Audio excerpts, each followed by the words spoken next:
teraz sme to nikto nejaký zabal.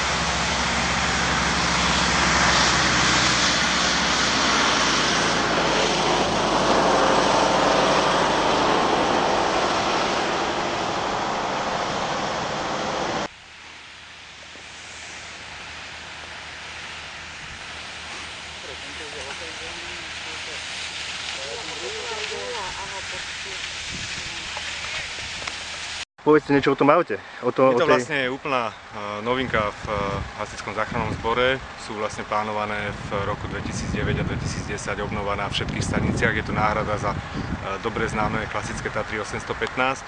Vyzerá, že sa tie autá osvedčujú a že to bol nakoniec dobrá voľba. V zásade ide o československý projekt firiem THT Slovensko, THT Česko.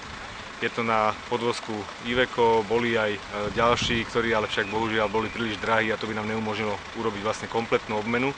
Takže v priebehu 2 rokov sa obmenia všetky 815-ky. K tomu vlastne viete veľmi dobre, že sú všetky zásahové vozidlá Mercedes Atego a Mercedes Vario už vlastne na staniciach a chceme sa najbližšie roky už špecializovať predovšetkým na dokončenie obnovy výškovej techniky.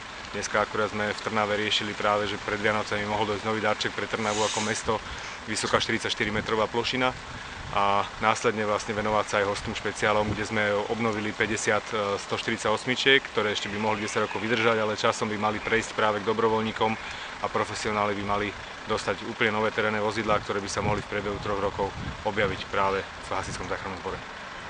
Pán minister, mohli by ste nám povedať, akým spôsobom ste sa objavili priamo v teréne, priamo pri požiari? Viete čo, bol som presne na stanici v Trnave, keď sme debatovali s hasičmi práve o projektoch, ktoré budeme robiť aj v Trnave aj v rámci obnovy hasičskej stanice v Trnave.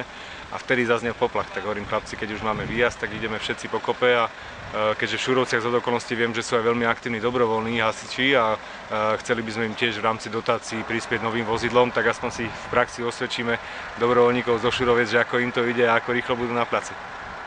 Perfektne, ďakujem pekne. Príjemný deň. Všetko dobré aj vám.